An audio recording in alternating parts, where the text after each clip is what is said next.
বঙ্গবন্ধু তার হৃদয়ে, মুক্তিযুদ্ধ তার অস্তিত্ব জুড়ে। অভিনেতা জাহের আলভীর কথাই বলছি। অভিনয়ের বাইরে আলভী এখন মুক্তিযুদ্ধ ও বঙ্গবন্ধু প্রসঙ্গে বেশ আলোচিত। কিছুদিন আগে তিনি ৭১ অস্বীকারীদের ফ্রেন্ড লিস্ট থেকে বের হয়ে যেতে বলেছিলেন। এরপর বঙ্গবন্ধুর প্রয়াণ দিবসে শোক জানিয়ে প্রশংসা এবং সমালোচনা দুটোই শুনেছেন। ১৫ই আগস্ট বঙ্গবন্ধুর জন্য শোক প্রকাশ করে আলভী লিখেছেন, কেউ মানুক আর না মানুক, আজ শোক দিবস, বিনম্র শ্রদ্ধা ও ভালোবাসা। এমন কার্যক্রমের জন্য জুলাই আন্দোলনের ব্যানারে একাধিক প্ল্যাটফর্ম আলভীকে অবাঞ্ছিত ও বয়কটের ঘোষণা দিয়েছে। ঢাকা বিশ্ববিদ্যালয়ে অন্যান্য অনেকের সাথে তার ছবিতেও জুতা নিক্ষেপ কর্মসূচি পালন করা হয়েছে। কিন্তু আলভী এসব সমালোচনা আমলে নেননি। তিনি মুক্তিযোদ্ধা পরিবারের সন্তান, তাই মুক্তিযুদ্ধকে হৃদয়ে ধারণ করেন। বাংলাদেশি কোনো চ্যানেলে পাকিস্তানি সিরিয়াল চলুক, আলভী সেটাও চান না। তার মতে পাকিস্তানি সিরিয়ালের জায়গায় কোনো বাংলা সিরিয়াল চললে দেশের বিনোদন অঙ্গনে মানুষের কর্মসংস্থান বাড়বে। অবশ্য আলভী নিজেও টেলিভিশনে নাটক দিয়ে পরিচিত হননি। তাকে বেশিরভাগ মানুষ চিনেছে ইউটিউব কেন্দ্রিক নাটকগুলোর মাধ্যমে। কয়েক বছর ধরে যাদের নাটক ইউটিউবে মিলিয়ন ট্রেন্ডে থাকে তাদের মধ্যে তিনি একজন। জাহের আলভীর ৩ শতাধিক নাটক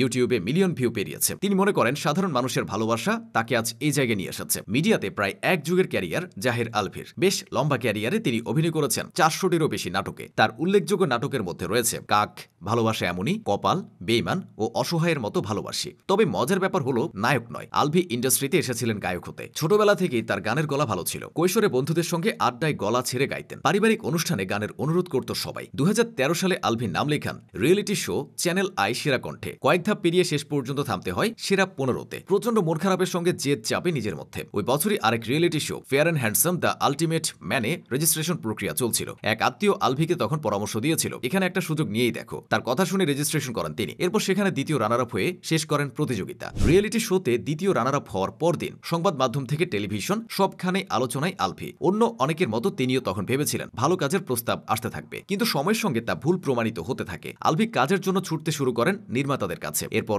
ছোট ছোট চরিত্রে সুযোগ পেতে থাকেন। তবে তাতেই নিজেকে প্রমাণ করার দৃঢ় মানসিকতা ছিল তার। হাল ছেড়ে দেওয়ার মতো মানসিক চাপ নিজের মধ্যে চললেও নিজেকে বারবার অনুপ্রাণিত করেছেন তিনি। আলভীর সফলতার পেছনের সবচেয়ে বড় ভূমিকা রেখেছে ডিজিটাল প্ল্যাটফর্মগুলো। অভিনয়ের পাশাপাশি প্রযোজনাতেও নাম লিখিয়েছেন জাহের আলভী। কিং প্রোডাকশনসের ব্যানারে প্রযোজনা করেছেন বেশ কয়েকটি নাটক। এর মধ্যে জানোয়ার 3, তুমুল বৃষ্টি, জঙ্গলে বিয়ে, ভটভটি উল্লেখযোগ্য। প্রযোজনার সঙ্গে পরিচালনাতেও হাত পাকাচ্ছেন তিনি। তার পরিচালিত ভটভটি ইউটিউবে মিলিয়ন ভিউ পার করেছে। মুক্তির অপেক্ষায় আছে তার পরিচালিত টান ও ইউ মি অ্যান্ড মালয়েশিয়া নাটক দুটি। বিনোদন জগতে আসার আগে পড়াশোনায় মনোযোগী ছিলেন আলভী। বাবা মায়ের ইচ্ছা ছিল ছেলে ইঞ্জিনিয়ার হবে। উচ্চ মাধ্যমিক শেষ করে তিনি ভর্তি হন একটি বিশ্ববিদ্যালয়ের তড়িৎ ও ইলেকট্রনিক প্রকৌশল বিভাগে। কিন্তু অভিনেতা হওয়ার তীব্র বাসনায় শেষ পর্যন্ত মন টেকেনি সেখানে। তাতে বাবা মায়ের এত মন খারাপ আর অভিমান হয়েছিল যে কয়েকদিন কেউ কথা বলেননি আলভীর সঙ্গে। সেসব সময় এখন অতীত। মঞ্চ কিংবা অভিনয়ের কোনো প্রাতিষ্ঠানিক শিক্ষার মধ্য দিয়ে না আসা আলভীর কাছে সিনেমা দেখাই স্কুলিং। অভিনয়ের আদর্শ বাংলাদেশের প্রয়াত অভিনেতা আহমেদ রুবেল ও হলিউডের জনি ডেপ। হিরো হওয়ার স্বপ্ন নিয়েই নাম লিখিয়েছিলেন রিয়েলিটি শোতে। তাই এখনো আলভীর স্বপ্নের জায়গা বড় পর্দা। ভবিষ্যতে তাকে সিনেমায় দেখা যাবে কিনা সেটা